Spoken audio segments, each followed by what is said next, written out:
Hi guys, Mrnewmobile here. Please subscribe followed by the bell. You can also keep up on Facebook, Twitter by clicking the links in the description. Samsung just revealed the Galaxy S21 and S21 Plus, and after first hands-on and some impressions of them right here, also just dropped a separate video on the big dog Galaxy S21 Ultra, definitely checked out. If you're interested. It's the flagship. The first looks like a button, but for these two S21 and S21 Plus years, we have some very interesting new numbers, your specs, and your prices. Now there are two new phones and talk about here. Like I said, so I figure I might as well talk about the differences between them, usually is basically two different phones that are just different sizes, and that's, the iPhone 12 stacks up against the brand new Galaxy S21. The uncertain Ultra from Samsung and the iPhone 12 Pro Max, those two floors are the best from these companies, already compare them, but this is where most people will be interested in the $800 range. Should you go for the iPhone 12 or Galaxy S21? Let's break it down. Galaxy S21 starts at $799. The iPhone is a little more than bad, back close to that $800 range. The difference is that the S21 is giving you 120 achieve interest storage. Would that be a surprise? The iPhone is only giving you 64 GB, which is a crime in 2021. If you want the 120 or to be stored in the iPhone 12, you have to pay $879, which makes it almost an $80 difference compared to the S21. Now these phones come with a charger or headphones inside the box, but unlike Apple, Samsung is offering Galaxy Birds Live and free Galaxy Smart Tag if you pre-order the S21, which is a pretty sweet deal for the current time setting. You don't have to be a Sherlock to realize that Samsung indeed beats Apple. When it comes to value, there was a right now is that should you actually spend more and get the iPhone 12? Let's get right into it now. Talk about design. When you look on paper, the S21 does fall short because it's got a plastic bag. Who uses a plastic bag on $800? For some people are not happy with that decision, but the S21 actually has a semi-premium design, has got a little aside, and there with his violet color. You can see they have created a kind of duty on color. When you really look at his father, does seem like Samsung has a bit more depth and character to his design, as where the inherent feel the iPhone is premium with that boxy design, aluminum and glass combo. It does attract more fingerprints. Depending on which color you go for, a darker color can be more, but with a brighter color, they don't show up as much. Like design by the center come down to personal preference. The display lies photos are almost identical, 611 inches on the iPhone, 6.2 inch on the S21. Full HD panel on both floors postpones a really pride with acrylic 7 of the S21 and ceramic shield on the iPhone 12. Not unlike Apple, Samsung is handicapped. There are no one Ultra phones that Mercer. You still get 120 Hz refresh rate on this phone. Is not empty beer like the S21 Ultra, but it still is a 100 years display, is can be incredibly smooth in comparison to this. The iPhone only offers 60 Hz, and it may never offer 120 Hz on a non-Pro iPhone, because Apple likes to keep all the good stuff only to the Pro models. So I think Samsung already has a pretty good one even in comparison to the upcoming iPhone 13, unless Apple brings a 90 Hz refresh rate or something. Also, Apple is still using the notch on their iPhones, which makes it seem like a 2070 design. S21 is bringing that bunch for a lot more cleaner. I think most people will prefer a poncho design. iPhone 12 has a Face ID which works pretty good, but in current circumstances, it doesn't work. That will work when you have a mask on. So I kinda prefer it in the splitting which scanner, and with the S21, it's even better and faster. Never go as far as I for groceries. Completely annihilated last year's Galaxy S20 series, especially the Exodus 990 models, but Samsung has upgraded its game, and they brought it the 5mm Exodus 2100 with the table was close the gap, and is almost very close to the 814. It's got all the layers 5 display standards. Apple has 40mm on the iPhone 12, whereas the S21 comes with 8 gigs of RAM. Despite having twice the RAM in the S21, I feel like the RAM management will be somewhat on the same level, because iOS is a really optimized nurse bean of iOS was looking at.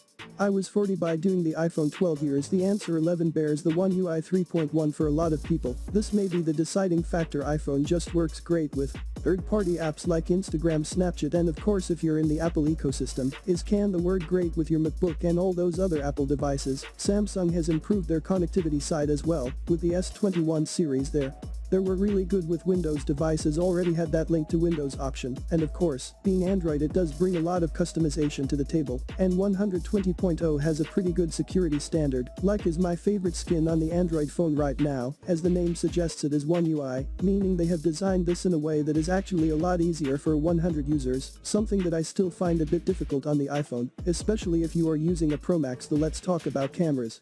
The Galaxy S21 once again has an as in terms of versatility, we have extracted referral as it is completely missing on the iPhone 12.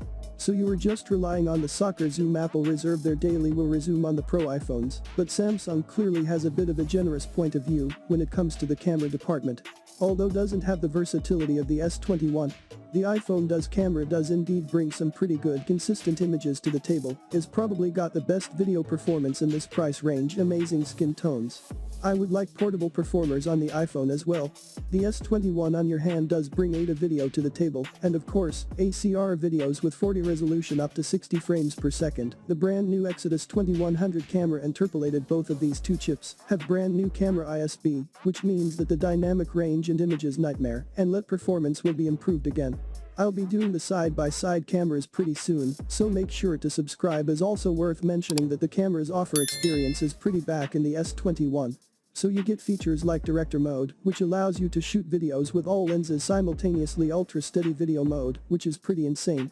If you're running around it can help a large. All in all the cameras are pretty capable, but a lack of daily for the lens and the iPhone 12, and this price could be a deal breaker for some people. Lastly, battery-wise, the iPhone 12 has a similar battery size as the iPhone 12 Pro, and he was able to go up to 8 hours in my battery drain test. I think that's a pretty good performance. The S21 has a much bigger battery coming at 4000 mAh, and now the fighting in her chair promises a 20% reduction in power consumption. I think it should be able to match the iPhone 12 in terms of the battery. Again, we'll be doing all this testing. So all in all, I think the Galaxy S21 encounters the iPhone 12 in almost all levels. It does have a semi-premium design with that plastic bag, but better storage at the price point is a zoom camera processor that is almost as good as a 14120Hz refresh rate, unless you in the Apple ecosystem. You cannot afford to go over the iPhone 12 Pro series. I think the iPhone 12 is a good enough option, but when you comparing the S21 at this price spent by spec, value by value, pound for pound, I think the S21 pretty much wins in most of the categories. So these are my thoughts on the absolute rivals, the S21 and the iPhone 12. And the S21 has a matte finish over polycarbonate aka plastic, and so those two things are all that account for the difference in price, but it is a $200 difference in price. Now the S21 starts at $799 this year, and so the S21 Plus starts at $999 plastic versus glass thing. I found it a little bit strange at first that they would separate it like that. I figured they'd either make both plastic or both glass, but I guess because they are coming down in price to $799 with the Galaxy S21. I can then select Plus. Plastic, as I said before, has a weird reputation. It's not actually that bad. It just seems cheap in more expensive phones, but is less likely to shatter. You can mess with colors more, and ultimately they actually look very similar. Use till the S21 is a little bit later in your hand is definitely something I'll dig into more in the review, but yet everything else here about these is the same and pretty new, mainly centered around this new contour cut design, where the camera cutout, as you can see, is all the way up, and this ridge platform thing in the corner like a sudden ultra video, like it. To think it looks pretty futuristic, but it definitely stands out the most with this purple color here, where the camera cutout is gold and gold wraps all the way around the sides and the rails of the phone, so it cannot get a two-piece suit looking like a superhero costume or something, and I wish there were more versions of color combos he could choose from. The red and black would have been cool too, maybe black and white, black and yellow. Either way, it's a unique look for sure, given that it does really resemble anything else I've seen limited that is a copy, but on the inside start to see a lot of phones like this one, so that the Snapdragon 888 chip in this region will be the new 5nm Christmas chip in other regions, and if you want to see if there are any big differences between them this generation, but they are promising 20 to 35% faster performance on CPU and graphics respectively. There are 8 gigs of RAM in each, like I said, in either 128 or 256 gigs of storage. This time non-expendable. Now that is a bummer, not just because you are now limited to 256 gigs of storage, but it's also another removed feature last year. Technically we had expandable storage and a microSD card slot, else gone. We had glass, now plastic. The triple camera situation on the back is pretty standard. They share the same 12 megapixel primary camera, 12 megapixel ultra wide and 64 megapixel 3x telephoto camera that will zoom all the way in the 30s base zoom if you want.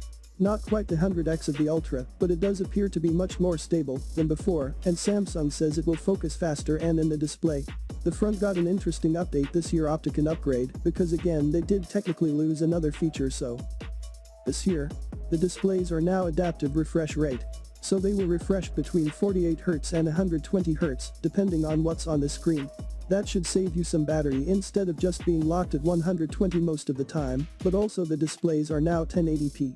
So they used to be 1440p for a couple of years in a row. Samsung flagships now are 1080p. Now I know they dropped the price, but now you're talking plastic, you're talking new expandable storage is talking 1080p instead of 1440p, and again it's not that big of a deal, because a lot of people like me are into phones at 120Hz and 1080p already anyway, so it's in theory not something we should notice or care that much about. It's already around 400p for that resolution on that size's screen anyway, but just a little thing you don't know, like getting less than last year, so is technically an update.